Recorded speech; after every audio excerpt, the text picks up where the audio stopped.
my nervous system is very anxious, and I read an interesting thing about your nervous system is that like when you can inherit the way your body responds to anxiety based on like how your mom responded to anxiety when you're in the womb. So like whatever you were going through when you were pregnant with me, it like apparently affects how I deal with stress. So Jenna. Oh my God. Wow. Sorry. It's okay. I don't know what happened. Hello. Hello. So happy to be here. Hi, Julie. Hi, Helen. I feel like it was a whirlwind last week, so I don't even know what day it is this week, but that's fair. We're back. We're back.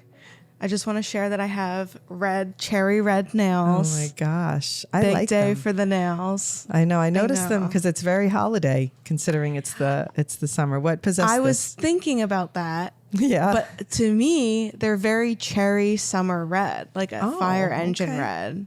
That's kind of the vibe that I was inspired by. If you say so. I say so. I think it's very summery. This might be my new summer color. Great. It just feels, I feel like a new woman. I feel like, I know. You just want to click some influencer I want to do things. I want to show them off. I'm like, they look good. You want to click things. Just, oh my gosh, I was on a shoot last week and I said to the talent who I thought would actually know how to do, I was like, give me the influencer nail clicking. And like, she had no idea what I was talking about. She kind of knew, but she didn't. She just was like, how do I do that? And she was like doing it like this. And I was like, no. Oh, goodness. It was she so needs funny. a master class by moi. She does. She needs one. I just thought it was funny that she didn't know. Here, let me do a little tutorial, little ASMR. I can't hear it. Oh, well, I'm doing it into the mic. It's going into this microphone. Okay. Well, yeah, I'll hear it after. Nice. I'm sure it's perfect. I'm sure it's good. All right. So let's dig in because I am excited. I have lots to say about this topic. Yay! You sure do. Oh, wait. First, I got to say, we're waiting still for baby. Can you imagine? Like, we're waiting. And you 2 said days from the past beginning, the due date. I hope. Yeah, 2 days past the due date. You said, I hope she hangs on till we arrive. And I'm like, okay, she didn't have to listen to you that closely because now I'm going to be leaving again and you're going to be arriving and you're going to get the first week and I'm not, which sucks. You're going to get she's going to pop out on Friday. It's Wednesday. Yeah, she pops out on Friday and then I have to leave on Monday. It's okay. Yeah, but then you have Saturday and Sunday. Okay. And then you come and then you'll take over for a bit and then I'll be back and I can say hello when I get back. So I'm so excited. Anyway, so we're waiting. She's taking her time. I love Jenna's text. She's like, she's content in there. And I'm like, this is a good thing. We like when baby's content because then we know she's going to come out and be a content baby. So yay. Exactly. We're going to talk about, I'm going to use the technical term, vasovagal syncope. Vasovagal syncope. That's what it's called. That's a technical term. And it's when you have a propensity to faint for different reasons, whether it's the sight of blood or extreme pain or a frightening situation. I don't have the frightening situation thing. I have when it's related to pain or queasiness, but it's the propensity to faint. And I have done some deep digging on this since we decided we're going to talk about it because I didn't know there was actually a name for it. I didn't know there was like a diagnosis. And so I did some research and there's a book I want to kind of order for you because I think you'll read it and then you can give me the cliff notes on it. I'm not going to read it. You don't have I know time. me. I have a stack of books. I'm like, I'm going to read this. They're still sitting there in the stack. Yeah, that makes sense. That checks out. I fainted recently. And just the little backstory is I've always been a fainter in my life. And you have passed that on to me. I've passed it on to you. Of all the things to pass on, I apologize. I also am a fainter and I have... You're a fainter. And I'm working on material about the most recent fainting experiences. So this is like very, very That's good helpful. because I'm working on a bit about them because if you don't laugh, what else? You might as well. I know. You have to make yes. Well, it's also a little bit of dark humor is always important. Oh, of course. Okay, so your fainting is triggered by what? And then I'll share what mine is triggered. So when I was younger, it was definitely related to like getting blood taken. I would get lightheaded. My first that I can remember fainting spell was first grade, riding my bike. We lived in a court and I was zooming. And my mother always used to get upset because I would ride too fast, but I've always liked going fast, So like a mothership back in the day. I was riding fast. I somehow fell off the bike. The handlebar went in my eye, and actually it fractured the bone below my eye or something, the orbital bone. Oh my God. But anyway, the point is, when I stood up and I realized what had happened, I passed out. And I don't remember this, but my sisters ran inside. They told my mother, Helen's laying on the ground, and she came out. She didn't know what happened. So that was my first like fainting drama, where then it was like I had to go to the hospital. Fainting The eye drama. thing. It was a drama. It was the first time.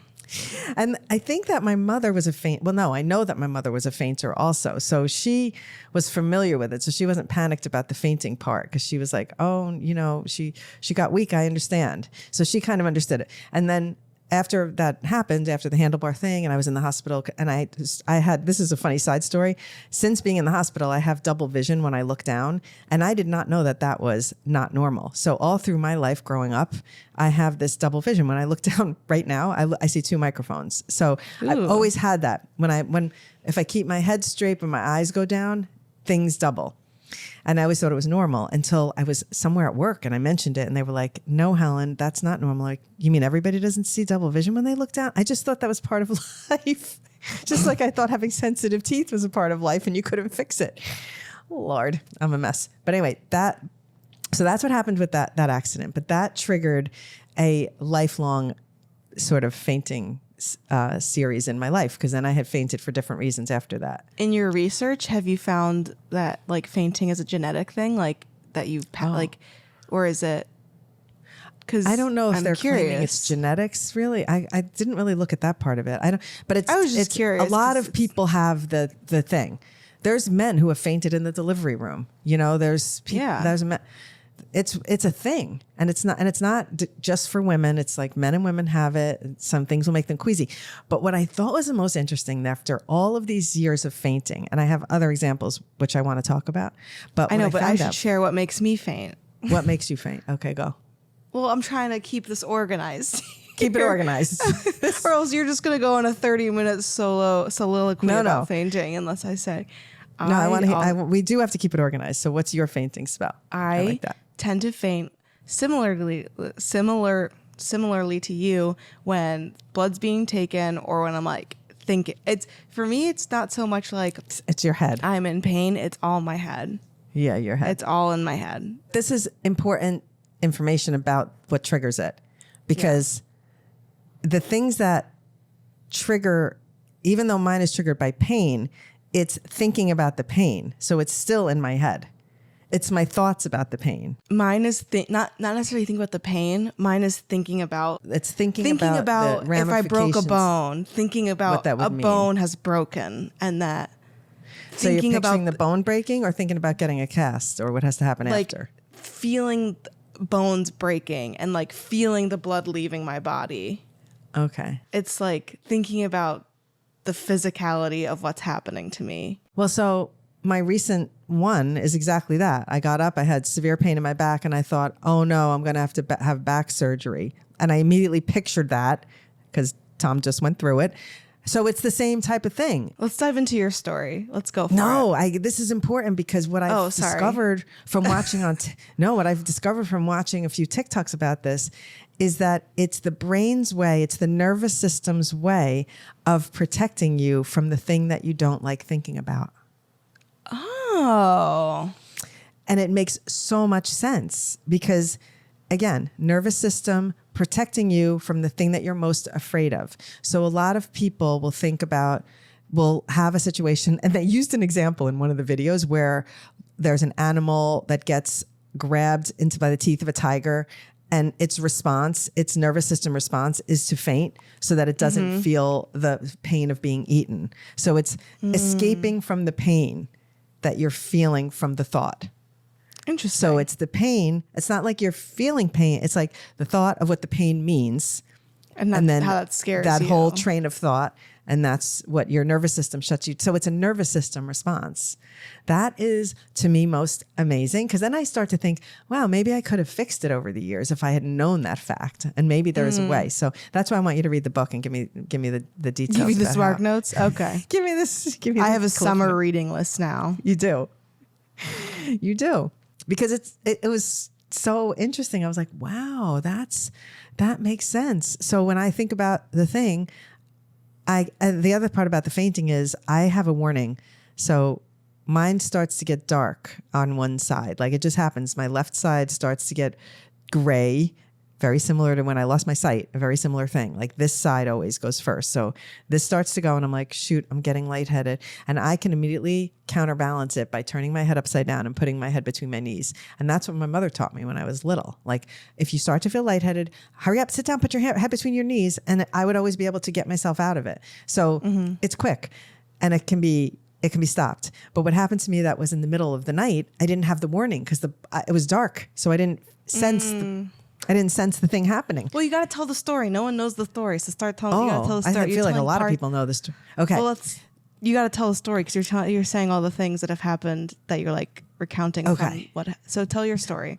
Okay, so what happened most recently is I got up in the middle of the night to turn on the air conditioner.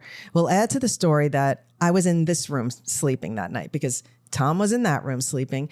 And he had to get up really early in the morning. And then he was moving around a lot at night. And I was like, this is not going to be good for me. First, I'm not going to get some sleep. And then he's going to be waking me up early in the morning. So I came into your room, essentially. And I pulled down the Murphy bed and I decided I'm going to sleep here. I didn't make a video about that just because it was too complicated. But I go in the middle of the night. It's like 4 a.m. I get up because it's like hot in here. I turn the air conditioner on. And as I'm coming around to get back into the bed, I felt severe back pain from my workout that day. And I thought, oh my God, did I damage a disc? So my brain went to that place and then my nervous system protected me from it by fainting me. And I didn't see the warning sign of the fainting coming on. So as I came around to get into the bed, I must have started to faint and I didn't realize it. So I didn't have my warning sign to turn my head upside down. So I went down. And at the time it was happening, I thought I was just falling. And I'm like, oh, Helen, you're so clumsy. Boom. And I went down, smacked my lip onto the side of the bed.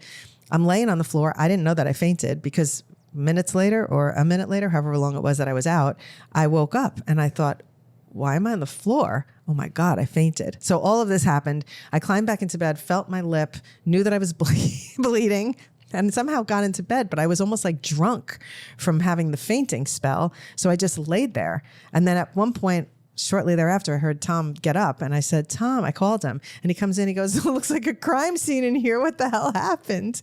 And I'm like, I fainted, I think. And can we talk about how you were worried about if you got blood on the carpet? I know, because I have a white carpet in here, and I fainted, and I said, oh, I don't even want to go back in there and see, because I just caught up and I went into the other bedroom then, and he was just like, are you okay? What should we do? And then he was like, right away, got to call a plastic surgeon. That looks bad. And he kept looking at me going, oh, and I didn't even look at it myself. He was just like, ooh, that's not good. He just kept shaking his head. So my point was, I thought it was a cavernous hole like this. And then I got up and I looked at it and he's like, you got to get that stitch. He's like, call. And so we called the long time ago plastic surgeon who's done all your stitches in your whole life. And we called him and we stitched up and he stitched up the lip. I couldn't believe he remembered me. And he said, come to my office in an hour and I'll stitch you up. And that's what we did. We drove to New Jersey, which was funny. I think of a funny thing that story made, like in hearing you tell that, because this is like, the third time I've heard it, but the part about you being worried about the blood on the carpet, the first time when you said that was so funny, because I remember when I hit my head growing up on like a coffee table in the basement and I had to get stitches. I remember the first thing Dad asked was like, did you get blood on the carpet? I don't remember that. That's so funny. And I was just like, are you what? I was like in second grade. I was like, I don't know. Oh my God, that's so funny. So you guys are very concerned about the carpets. Those times. I didn't faint. I didn't faint there. I just remember, there was a lot of blood because I split my head open. But when you had the stitches, you don't remember getting lightheaded even then?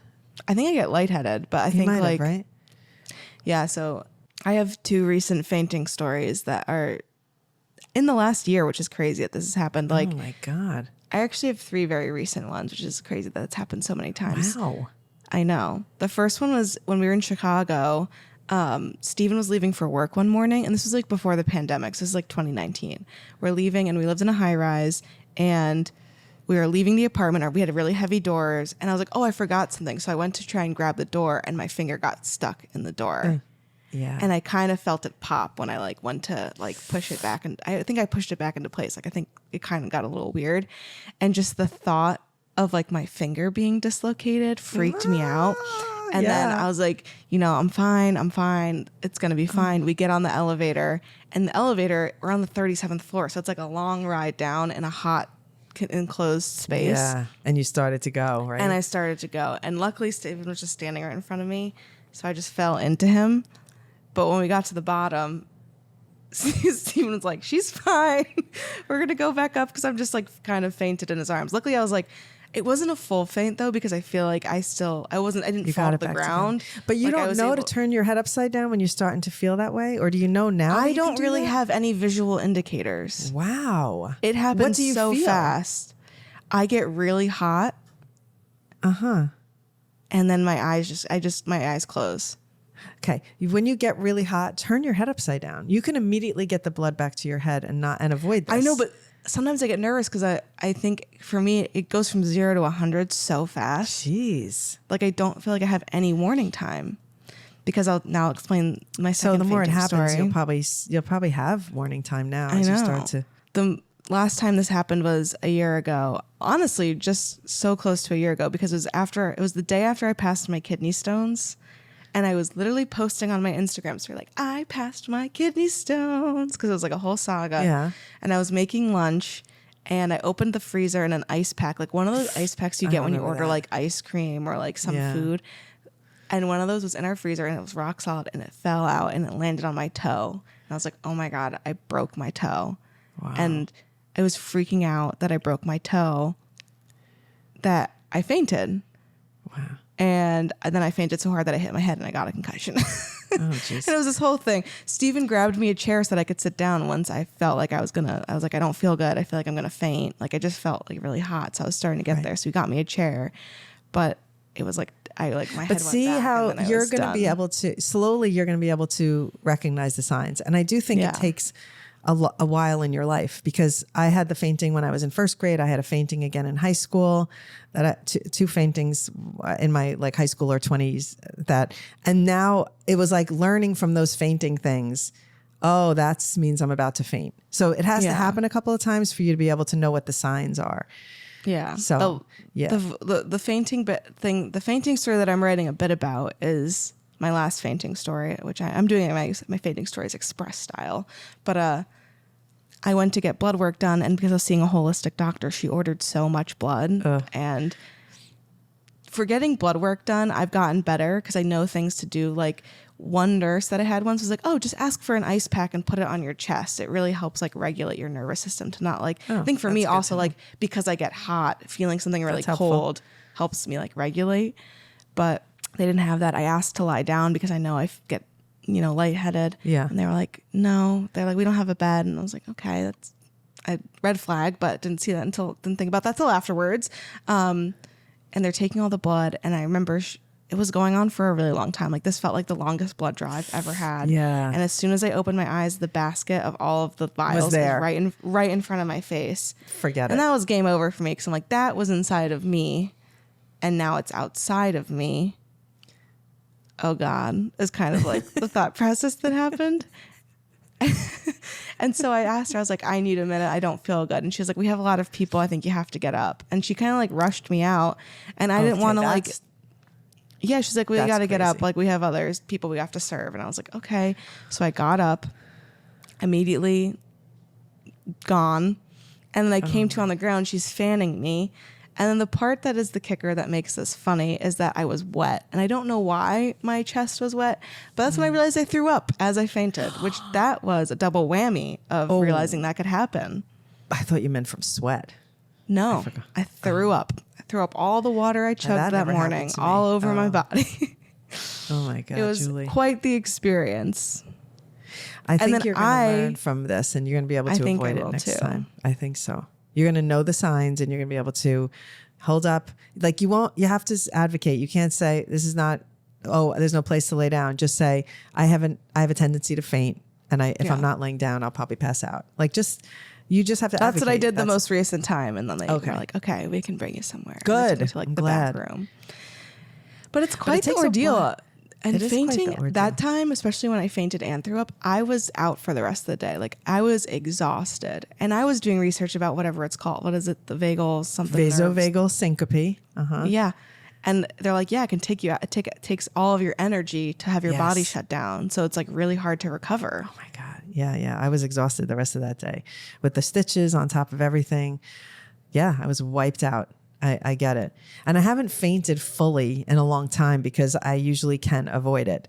Even when I was going through all the things, when I was on the table getting spinal injections once, I got inside my head and I'm like, I'm going to pass out. And they were like, okay, her vitals are going down. Pull the needle out. I was like, no, don't pull the needle out. Just tilt the bed. Because I didn't want them to have to redo it because then I thought I would faint again. So I was like, just to get my head down, get my head down. And so I was able to advocate quickly and they regulated me before I passed out. So it's like knowing the things and knowing that trick on how to avoid it will help you a lot. If you have to find how the solution works for you. Like for me, it's literally just like quick turn. I just boom, down my head goes, and I get my head right back in the game. And one crazy story that happened when I was a teenager is this is two parts to the weirdness. One, there was a gym teacher that one of my friends and I were very close with in middle school. And when I think about it now, that would have been a really weird scenario in this day and age. Because we went over to his house. He had a new baby and his wife, and we went over to meet the baby or whatever. When you think about it, the gym teacher invites two of the students to the house. Oh, like the whole thing that's is weird. It's Helen. weird, but I will tell you nothing. It was completely innocent. Nowadays, that would be considered like he would be a creep, and that would be the end of his career. I think, but he it was is a just creep. like he was friends with us on this level, and then he like wanted. Oh, us you to are meet. not. You are not selling this as anything. No, I know it was the craziest thing. But he was like, for some reason, we were friendly with him, and then his wife too. And we went over and we met the baby. Nothing happened. I'm telling you, it was just like completely innocent. I believe but it's you weird. that nothing happened, but it is No, you're it's like it was weird. fine, and then every detail of the story is like that's more Doesn't and make more creepy any sense. I know for like I the know. 70s. I think about that in it a lot. I'm like, huh. I'm not even going to say his name because the internet. So we'll leave it to that. But me and my friend Ellen, we talk about it now. We're like, can you imagine how that would fly now in the day and age? I'm like, that would not fly at all. Like, no, It But wouldn't. the story goes, I was in high school at this point and I was going for a run. And when I got to the middle school, I saw the gym teacher and he was teaching a class and he was like, hey. So I went, hey. And I went up to the fence and I stopped suddenly. But P.S. the night before I had been drinking because, I was in my 20s at that point, or I don't know where I was, but I was of drinking age. So I had been out the night before. So when I stopped suddenly from this run, I got lightheaded. And I was before I could recognize the signs. The poor guy, I fainted on the sidewalk on the opposite side of the fence. So he couldn't even catch me. So this gym teacher had to watch me go down, smack my head on the cement, bring me into the school and call an ambulance. Like, what? Helen. But now, if I stopped at a fence now and I would feel lightheaded and I would know and I would put my head upside down. But this was before I knew the signs. So you can learn from what the signs are. You have to be super aware of them and you can avoid it. You really can. You're going to be better and better at it. Maybe you should read the book and maybe you can figure out how to solve the nerve You just problem. really want me to read this book so that you don't have Read to the read book. it. Read the book. Read the damn book. Tell me what My to goodness. do. I'm surprised I didn't order it yet. Anyway, I'm gonna order it. I'm writing it down. Order Oh the my book. God. Order it to there, not here. Oh yeah, we'll read it together in the summer. We'll read it And we'll together. I'm we'll gonna learn. read it, and then you're gonna want the Spark Notes. I am, but it's a nervous system response. That's what you need to know about it. Is legitimate. It's not in your head. It's not like, oh, I'm weak. I'm a wuss or whatever you want to say about yourself. It's not. It's just a nervous system response that's protecting you from something else. I have a funny thing that one of my friends, Monica, has told me. We studied abroad together, and this was like right when I started to have stomach issues and like just random things. And she said something that I thought was so funny. She's like, Julie, you're probably one of like the toughest people I know, but your body is not tough. And I was like, That's a good point. That's really true because I like want to soldier through and do all the things. And like, See, I don't want yes. things to stop me, but my body just constantly is like It's saying no. It's saying It's no. saying Your no. nervous system is saying no. That's how I feel like, especially when if we're talking about nervous system responses, that like when I do things alone, or when I like we've talked about before that I'm an introvert, but I don't let the FOMO of not doing something pushes me to do something, even if I'm doing it alone. So like studying abroad and going to camp and all these things. But like my nervous system in those moments is like, what the fuck are you doing? Yeah, and it's like, what are you doing? like my heart is racing. Even when I go on stage sometimes, it's like, why? And I think a lot of comedians feel this. It's like, why am I doing this? And then afterwards, I'm like, I feel so good. Yes. It's that, it's the rush after that, you did it. That's so good. But you are tough. It's just that your nervous system has a weak link. It's like my nervous system is very anxious. And I read an interesting thing about this is getting too much, but a thing about your nervous system is that like when you can inherit the way your body responds to anxiety based on like how your mom responded to anxiety when you were in the womb. So like whatever you were going through when you were pregnant with me, it like apparently affects how I deal with stress. So Jenna. Oh my God. Wow. Sorry. It's okay. I don't know what happened. But this does make sense that anxiety-ridden people would have this happen if you think about it. Because think about grandma. Happens to her. Doesn't happen to dad. He doesn't have that kind of, he doesn't have anxiety. He's just like, man with a mission, making a list, getting his stuff done. But it's like, the people who are thinking and overthinking, potentially. So grandma for sure, me and you for sure. Like I don't know, maybe that's what's happening. It's all connected. The synapses. That's why it's called syncope. It's the synapse of the brain. This is the medical episode of the year. We'll try again for another medical episode next year. God. Yeah. But I think that this one made me really wake up and look further into it for the first time. And I just presumed people just faint. So this was a good trigger for me. And I haven't had full-on faints. I've had full-on faints many times, but I have avoided it more than I've had them as an adult. So if I can think of 2 more times where I had real faints. I was like getting my wisdom teeth out. I think I passed out in the elevator or something like that. Another time I had a pilonidal cyst on the base of my spine. Yeah, and I fainted. Yeah, I fainted. So I've had like the 5 now significant fainting spells that were significant, and I went all the way. But over 64 years, I've avoided more. It's crazy because I've had the 2 major fainting spells within 6 months. Wow. And then 3, like including the one in Chicago in the past 5 years. Shout out to Steven for always taking care of me. I know. Same. Shout out to Tom. Catch me. Shout out for Tom for me. It was very nice because the last time I had to give blood, Steven came and he made. I wasn't going to do this. You're prepared. I wasn't going to do this because I would feel embarrassed to do this by myself. And I know we have to go because we have a meeting in 7 minutes. But the last time I had to give blood, because they didn't have ice packs and they didn't have a bed, Steven made me pack a backpack with ice packs and with Gatorade and with extra water. So that as soon as I was done giving blood, I could chug some Gatorade so I wouldn't, because I have to fast. And then brought the ice pack. So I think ice packs is honestly the biggest thing for giving blood for me. That makes it so much more doable. You put an ice pack on your chest and on your head even, and it just helps you because I think you're focused on how cold the thing is that you're not focused on. It's cold on therapy. The thing that's happening.